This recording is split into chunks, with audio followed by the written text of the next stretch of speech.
Amigos y amigas, soy el profesor e investigador maipucino Francisco Díaz Céspedes. Bienvenidos y bienvenidas a un capítulo más de 15 minutos de cultura. Y en esta oportunidad entrevistaremos a Aníbal Pérez Contreras, doctor en historia, actual académico universitario y autor del reciente libro Clientelismo en Chile, historia presente de una costumbre política entre los años 1992 y el año 2012. Bienvenido, doctor Aníbal Pérez Contreras, a 15 minutos de cultura. Hola, ¿qué tal, Francisco? Gracias por tan solemne presentación. Y,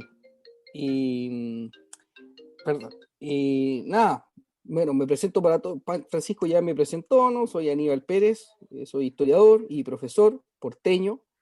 Y nada, gracias por la invitación, por la presentación y por este espacio que tú gestionas, ¿no?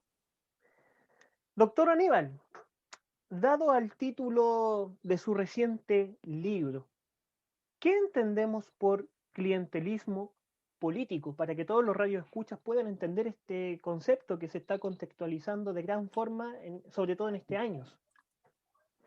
Eh, bueno, la pregunta que hace es crucial, ¿no? ¿Qué entendemos por clientelismo? Y como varios conceptos académicos, es bastante polisémico, es decir, tiene varios significados, ¿ya?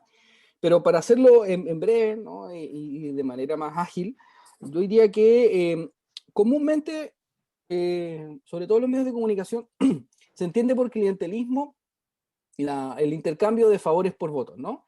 Entonces, existe una relación relativamente estrecha ahí con corrupción, ¿no?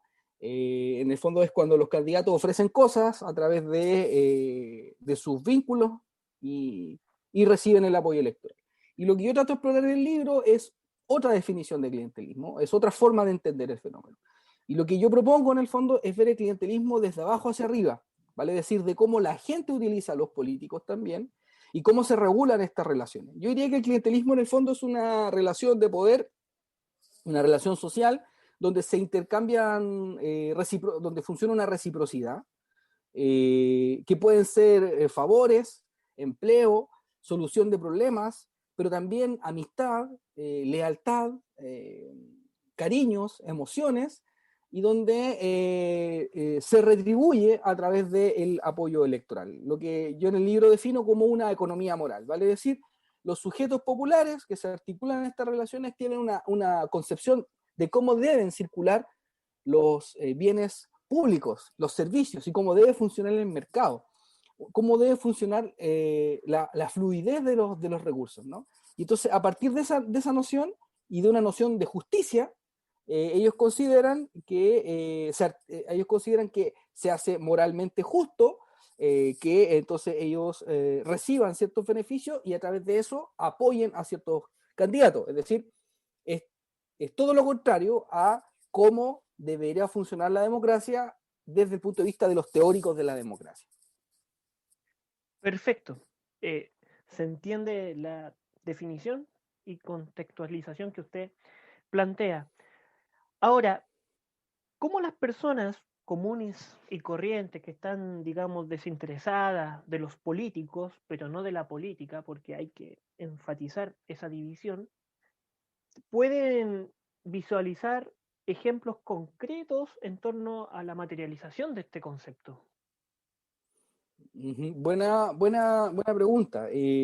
Primero decir que, claro, el sistema político chileno, otrora uno de los íconos y arquetipos, yo diría incluso de América Latina, ¿no? Chile siempre fue visto como el país con el sistema político más estable, con partidos políticos fuertes, y entonces siempre se pensó como un país donde fenómenos como el clientelismo no existían.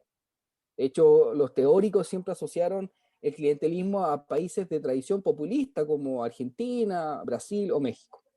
Entonces, sin embargo, lo que yo trato de hacer en el libro es mostrar que nosotros somos tan latinoamericanos como nuestros vecinos, no tenemos nada de ingleses, ¿no es cierto? Y que estas prácticas políticas funcionan de igual forma en nuestro sistema. Lo que pasa es que nuestra cultura política es diferente. Entonces, si las personas comunes y corrientes quisieran ver cómo funciona el clientelismo, yo le aconsejaría dos cosas. Primero, acérquense a la municipalidad y vayan a la oficina de los concejales y vean la gente que está esperando fuera de las oficinas para ser atendidos por los concejales. Y se van a dar cuenta que los concejales lo que se dedican es a resolver los problemas concretos, como se decía antes, o reales, como decía por ahí alguien, de la gente. Y luego de resolver esos problemas concretos, comienzan a construir confianzas, lealtades, y finalmente pasan a la fase de la movilización electoral, o como se llama en Chile, el acarreo. ¿Ya? Entonces, vayan a ver cómo van solucionando los problemas. Y la segunda forma de conocer este fenómeno es asistir a las actividades de las propias organizaciones sociales, juntas de vecinos, centros de madre, clubes del adulto mayor, y vayan un día cuando los visita una autoría. Y fíjense cómo se construyen las lealtades, cómo hay una ritualidad clientelar. Y finalmente, como dije dos, voy a decir tres, y en el tercer aspecto, para el día de las elecciones. Fíjense cómo se moviliza la gente. Pónganse afuera de las sedes de votaciones y empiecen a esperar y vean de repente cuando llega gente más a votar y quién los trae, cómo se movilizan, ¿no? Entonces, a través de esos tres casos, usted podría ver más o menos cómo funciona este fenómeno que les comento, ¿sí? Para cerrar ese punto, según la ley, la función que cumplen los concejales es la de asistir al consejo y supervigilar la, eh, el trabajo del alcalde, ¿no? Pero esto no está en la ley, funciona en la práctica. Pero en la práctica es la gente la que va donde los concejales para buscar la solución de sus problemas. Se fija, no está escrito en ninguna parte, por eso es una costumbre, ¿sí? Eso. ¿No? Y ahí también, por ejemplo, vemos toda esta situación moral, si en el caso de los concejales o los alcaldes cumplen sus promesas en estas causas que puede promover la sociedad civil para cumplir sus objetivos. Y ahí es donde ellos generan ese lazo de confianza que usted menciona para generar el voto efectivo, que finalmente es eso, como objetivo desde el punto de vista, desde arriba, digamos. Doctor Aníbal, estamos prácticamente a menos de 50 días para unas elecciones muy particulares que se van a realizar este 11 de abril del 2021 y vamos a votar por alcaldes, concejales, gobernadores y convencionales constituyentes. Y por tanto, los candidatos deben realizar campañas. Frente a esto, ¿cree que la clase gobernante y los nuevos candidatos podrán superar este paradigma de cómo hacer política electoral? Buena pregunta, Francisco.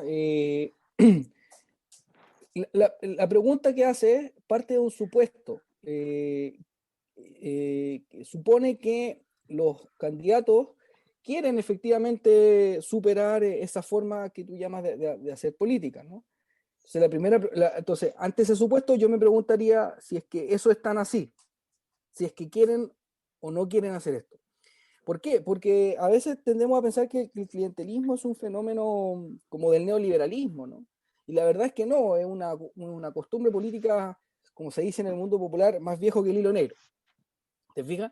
Entonces, lo que ocurre en ciertas coyunturas históricas, en coyunturas diría los sociólogos, de una estructura de oportunidades políticas abiertas, como en el caso de ahora, es que se mezclan las cosas. Vale decir, vamos a tener candidatos que van a levantar campañas con un marco ideológico bien fuerte, programático, bien cercano a lo que diría la teoría democrática, ¿no? Es decir, un conjunto de ideas que se ponen en disputa y se van a alejar de estas prácticas porque las consideran asistencialistas. Van a haber otros probablemente que junto con mantener los programas y las ideas se van a adaptar a esta forma de hacer política, y finalmente van a haber otros que restando la importancia a las ideas y al programa, se van a concentrar más en la máquina política, por así decir. ¿Te fijas? Y todo lo anterior, estos tres casos, probablemente, esto es una apuesta en lo que estoy haciendo, ¿no? Los historiadores no solemos hacer esto, pero yo lo hago para razones de conversación en el programa. Y probablemente lo que va a ocurrir es que dependiendo de las elecciones, estas prácticas políticas, estas costumbres políticas, dicho de manera más concreta, la maquinaria política va a pesar más o menos dependiendo del tipo de elección. O sea, no es lo mismo las elecciones municipales que las elecciones a parlamentarios, que las elecciones a gobernador regional, que las elecciones a candidatos constituyentes, que elecciones de presidente de la República. ¿Sí? Generalmente las elecciones más locales, las máquinas pesan más, ¿sí? Que en las elecciones más nacionales, porque vota mayor cantidad de gente. Eso te Entiendo. diría. Bueno, y frente a la alcaldía, que es la siguiente pregunta, digamos, a reflexionar y a dialogar en sí.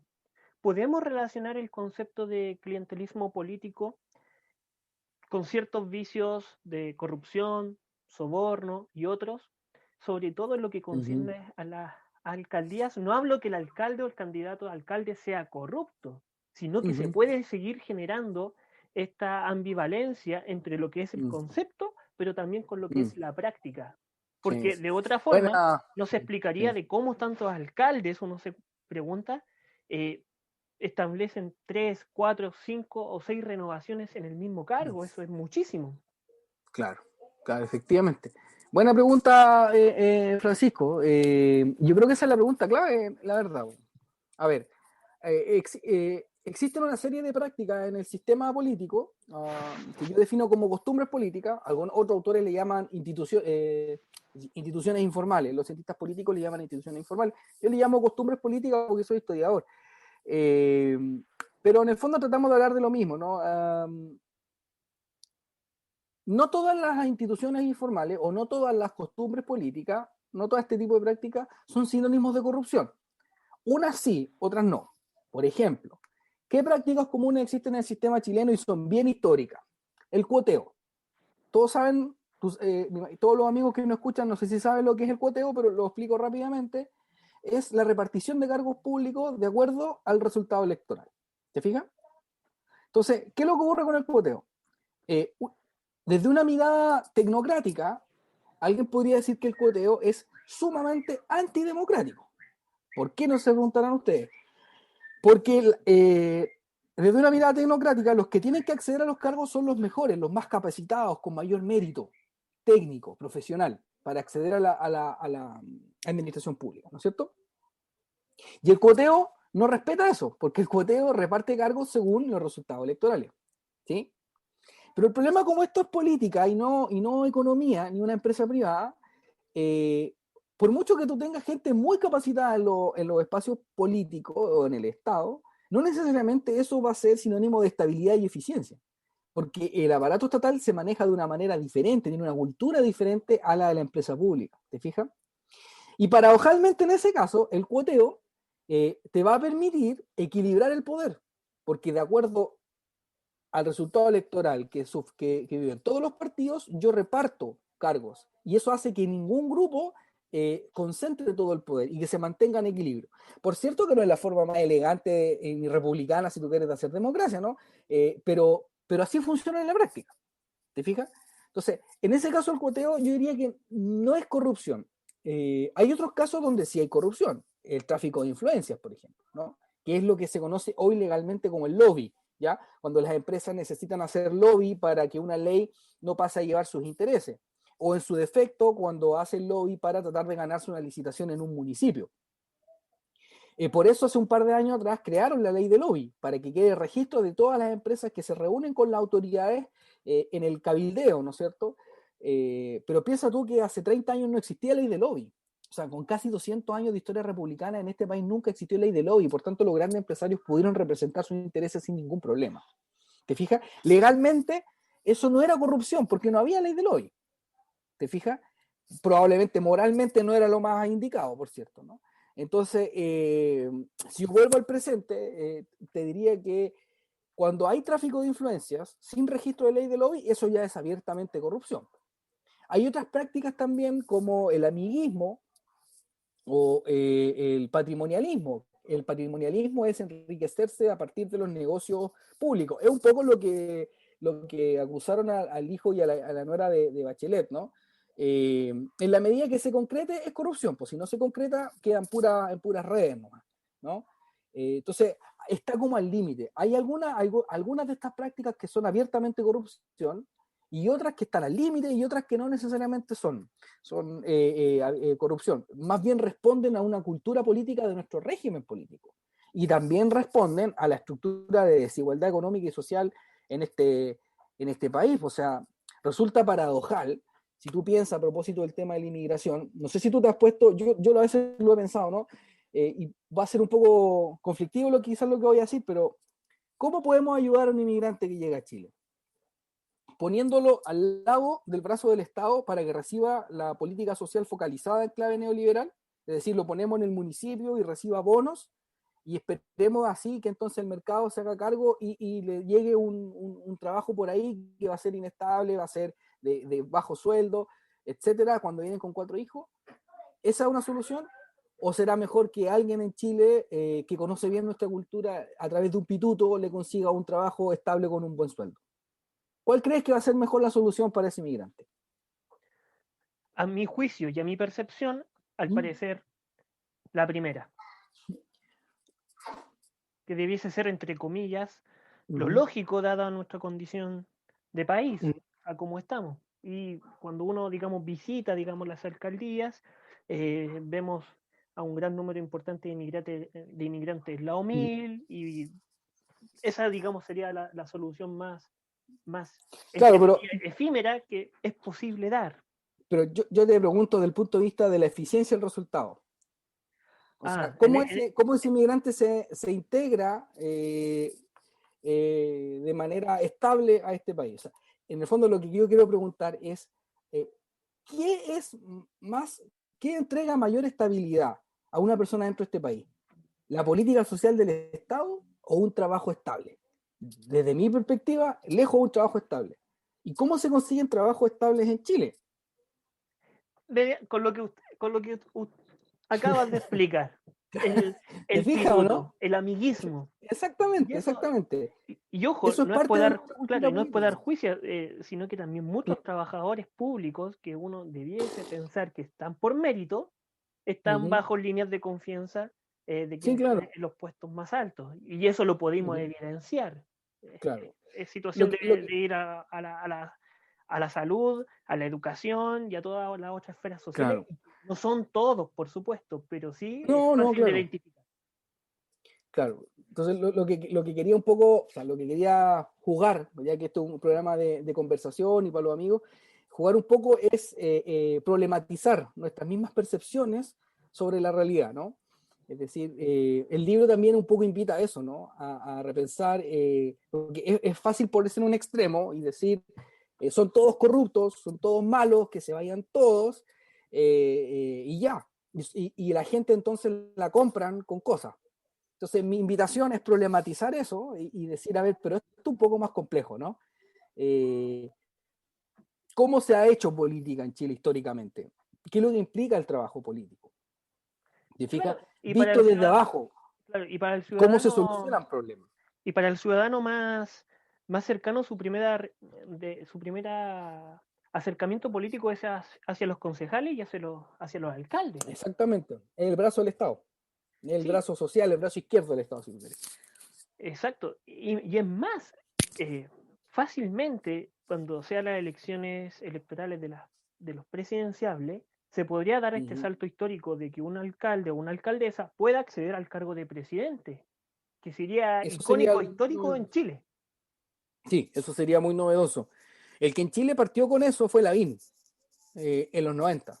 Lavín fue la persona que quiso pegarse ese salto y no le resultó. Perdió con Lagos, tú recordarás, el 99, y luego trató de competir con él y ya a la derecha pasó la planadora el grupo de Piñera, ¿no? Pero sí. Y eso a mi juicio se explica por 3 cuestiones. Primero, por la continuidad de la reforma municipal de la dictadura militar. La dictadura militar concentró las atribuciones de los alcaldes para solucionar los problemas de la gente. En otras palabras, le sacó esas atribuciones de derechos sociales que uno le exigía al Estado en los 70 y lo bajó a los municipios, para que a través de los municipios, con políticas sociales focalizadas, es decir, en clave neoliberal, se le solucionaran los problemas a la gente. ¿Me explico? Eso empoderó la figura del alcalde. ¿Lo empoderó en qué sentido? En que la gente considera que es en el municipio donde soluciona sus problemas, pero además donde ve al político cara a cara. Y en el contexto actual de crisis de legitimidad del sistema político, donde las grandes autoridades están profundamente cuestionadas, donde el aparato represivo del Estado, como Carabineros, por ejemplo, está profundamente cuestionado, la gente en quién le queda confiar, en el alcalde. ¿Por qué? Porque lo ve cara a cara. Paradojalmente, eso es una contradicción brutal con la teoría democrática, porque la teoría democrática lo que nos diría es que las autoridades tienen que ser impersonales, ¿no? Recuerda este mito de la derecha chilena, ¿no? Portales como la autoridad impersonal es lo que Weber en sociología llama, ¿no es cierto?, el estado burocrático, ¿sí? Bueno, la gente no quiere ese estado burocrático, la gente quiere un rostro visible, que lo vea, que lo pueda tocar. Eso es lo que considera democrático en la práctica. No estoy diciendo que eso sea lo adecuado, ¿eh? Sino que estoy describiendo el fenómeno. Entonces, con las continuidades de la dictadura militar, los alcaldes se potenciaron sus figuras. Y por eso tenemos hoy día en la encuesta punteando casi puros alcaldes. ¿Te fijas? En segundo lugar, la otra diferencia es que el sistema de intermediación se cortó. ¿Qué es lo que es el sistema de intermediación? En un lenguaje simple. Es cómo se conectan las demandas desde las regiones y la base social hacia el Estado. Ese sistema de intermediación en Chile siempre fueron los partidos. Los partidos políticos eran muy fuertes y muy importantes, eran la columna vertebral del sistema. A través de los partidos, tú lograbas extraer recursos. El problema es que los partidos están tan deslegitimados que los alcaldes disputan esa representación a ratos, ¿te fijas? Y entonces ese sistema de intermediación está erosionado. ¿Mm? Y en tercer lugar, ¿cómo se explica esto de los alcaldes punteando? Es que los alcaldes durante la postdictadura tomaron mayor protagonismo y además se organizaron en un gremio propio que se llama la Asociación Chilena de Municipalidades. Y entonces tienen una relación bien conflictiva con los partidos. Necesitan a los partidos, porque los partidos tienen el monopolio de la inscripción de candidatos, es decir, tú no puedes ser candidato si es que un partido no te pone en la ficha, ¿no es cierto? Pero al mismo tiempo ellos tienen demandas propias que no siempre los partidos se los canalizan. Si tú te pones a pensar, cuando vino la revuelta popular, bueno, me gusta hablar a mí de estallido social, porque la noción de estallido supone que estaba todo bien y de repente explotó, y no estaba todo bien. Entonces, cuando vino la revuelta popular, y estoy citando un libro de un amigo de José Ignacio Ponce, yo se los recomiendo, hubo tres actores que plantearon salidas al conflicto. El movimiento sindical con la Mesa de Unidad Social, los alcaldes con la Asociación Chilena de Municipalidades, con el plebiscito, ¿te acuerdas tú? Y finalmente los partidos, a través del Acuerdo de Noviembre. Los partidos ganaron, fue la salida que se propuso y que se construyó, ¿no? Como generalmente ha pasado en Chile, ¿no? Pero no la tuvieron fácil, ¿no? Y un cambio histórico hoy día es precisamente la pregunta que tú me haces, ¿no? Es decir, ¿qué pasa con los alcaldes? O sea, si nosotros hubiésemos estado en este mismo momento, en los 70, nadie hubiese estado pendiente de qué iba a decir o no un alcalde. Y en cambio, hoy en Chile sí estamos pendientes. ¿Por qué? Por las razones que acabo de explicar. No, y cuanto más es también un ejemplo visible de lo que pueden observar las personas, el alcalde de Estación Central se vuelve ministro. Eso Claro. también es muy interesante y de cómo da, entre comillas, apacigua las aguas. Quizás a su rol carismático o sencillamente de ir a hacer la pega en lo que es la calle, que le resulta bastante bien al actual ministro Delgado. Sí, claro. Aníbal, dada a Ujú. nuestra condición histórica, y bueno, en mi caso, yo sigo al concepto de Sergio Grés, a la rebelión popular Ujú. en adelante, los candidatos postulantes a ser constituyentes, tanto independientes como partidistas, ¿están efectuando el clientelismo o sencillamente son las reglas del juego electoral? Recordemos que a cada constituyente se le va a pagar una suma de 50 UTMs mensuales, 2.5 millones de pesos, para ser parte de esta redacción constituyente entre 9 meses con una extensión a 12 y en el caso de ser rechazada la constitución por el pueblo a 2 años. Entonces, se la tienen que jugar los constituyentes y ahí vemos de todos los ámbitos posibles. ¿Crees que van a jugar con el juego electoral o lo entendemos como un clientelismo que va a muñequear, digamos, para la candidatura de hombres y mujeres que van a representar al pueblo? Buena pregunta. A ver, hay dos cuestiones. Lo primero es que reconocer que la elección de constituyentes es inédita en la historia de Chile. Por tanto, no tenemos antecedentes históricos para poder tratar de inferir qué es lo que va a ocurrir, ¿ya?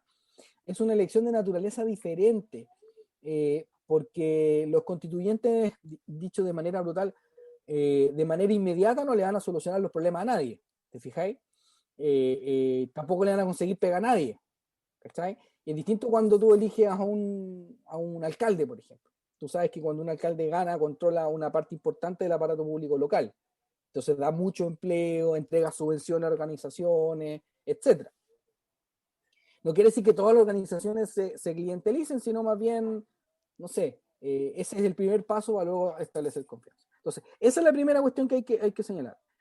Entonces, la naturaleza de esa elección es diferente, es mucho más programática porque van a discutir una constitución, ¿te fijas? Entonces uno podría pensar que se van a saltar, que no va a estar este fenómeno aquí. Ya esa sería la mirada como más racional.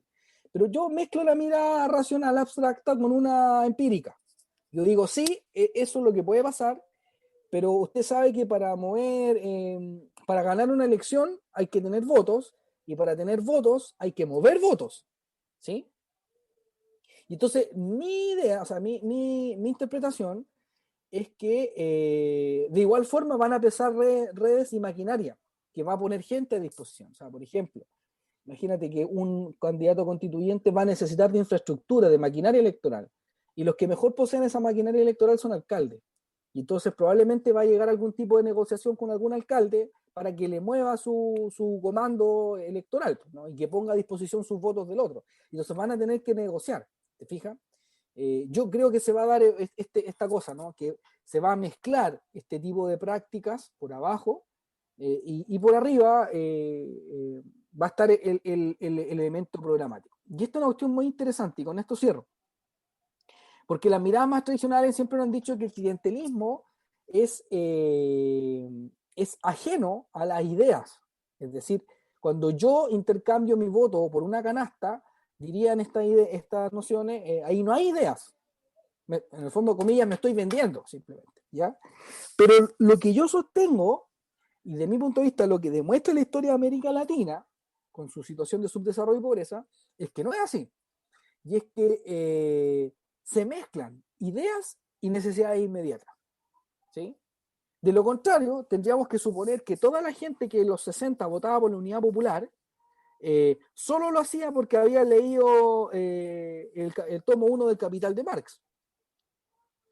Y yo te aseguro que no lo habían leído porque las tasas de alfabetismo eran bajísimas. Entonces, se mezclaban. Los partidos políticos de izquierda solucionaban problemas y construían redes clientelares, pero al mismo tiempo educaban cívicamente y programáticamente. Entonces, en el caso de Chile y de América Latina, se juegan estas dos cosas, se articulan. La experiencia de los sujetos es multidimensional. Usted, por ejemplo, las personas no son políticas cuando votan y son apolíticas cuando no votan, sino que en todos los lugares donde van, reproducen su experiencia compleja y contradictoria. Entonces yo creo que eso es lo que va a pasar acá. Es decir, probablemente va a haber gente que vote por un candidato que represente su idea, pero también porque es parte de una red clientelar. Doctor Aníbal Pérez Contreras, 15 minutos de cultura. Palabras finales a todos los radios de escucha. A libertad, doctor Aníbal. Bueno, agradecer a Pancho, a quien lo conozco hace ya varios años. Nos conocimos en un congreso en Sao Paulo de jóvenes investigadores, así que lo veo aquí presente, activo, con la sociabilización del conocimiento, así que lo felicito. Te felicito, Pancho, la verdad, por esta actividad que me parece muy buena, muy necesaria y muy democrática también. Así que mi más sincero agradecimiento para ti, Pancho, y para todos los amigos y amigas que nos escuchan. Y nada, recuerden que si quieren comprender, en el fondo, no cómo debiera funcionar la democracia, sino más bien cómo funciona, busquen el libro Clientelismo en Chile, historia presente de una costumbre política. Doctor Aníbal, ya no somos jóvenes de aquel año 2016, ha pasado agua. Hoy día somos viejos investigadores. Pero también te quiero dar muchas gracias por asistir a nuestro programa. Y esperemos que este concepto sea comprendido, contextualizado y sociabilizado por todos nuestros radios escuchas. Un abrazo a ti, a tu familia y a toda tu comunidad de la cual tú abarcas, sobre todo en lo que es la universidad. Y a todos los radios escuchas, nos vemos en un próximo capítulo más de 15 minutos de cultura. Un abrazo, éxito. Chao, gracias.